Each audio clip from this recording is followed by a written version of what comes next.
সালাম আলাইকুম।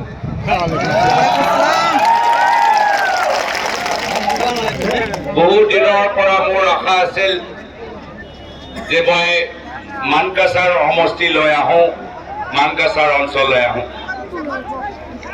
বিভিন্ন সময়ত প্ৰাক্তন বিধায়ক ডক্টৰ মতিউৰ ৰেহমান মণ্ডল ডাঙৰীয়া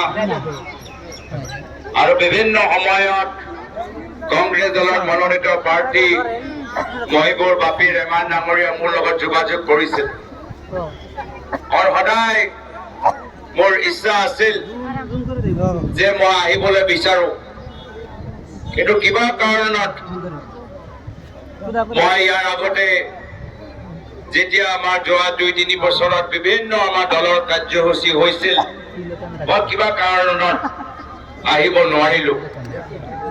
সেইকাৰণে যেতিয়া আমাৰ নিৰ্বাচনী প্ৰচাৰ আৰম্ভ হ'ল, দিন আমাৰ ওচৰত বেছি নাই, দিন আমাৰ যথেষ্ট সীমিত। বহুত ঠাইত মোক মাতিছিল, প্ৰায় ১২৬টা সমষ্টিত আমাৰ প্ৰদেশ কংগ্ৰেছৰ অনুষ্ঠান বা প্ৰদেশ কংগ্ৰেছৰ নিৰ্বাচনী সভা আয়োজন কৰা হৈছিল। কিন্তু মই ভাবি লৈছিলো কি যদিও আমাৰ সময় সীমিত, দিন বেছি নাই প্ৰচাৰৰ কাৰণে, মানকাছাৰলৈ আহিবই লাগিব, কংগ্ৰেছক জিকাব লাগিব।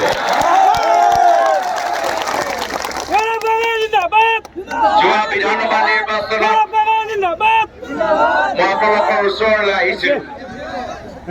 সেই সময়ত আমি বেলেগ এটা দলৰ লগত মিত্ৰ জোট কৰিলো আৰু যাৰ ফলত কংগ্ৰেছ দলে প্ৰাক্তন বিধায়ক ডক্টৰ মতিউৰ ৰেহমান মণ্ডল ডাঙৰীয়াৰ এই সময়ত চিটিং MLA আছিলে,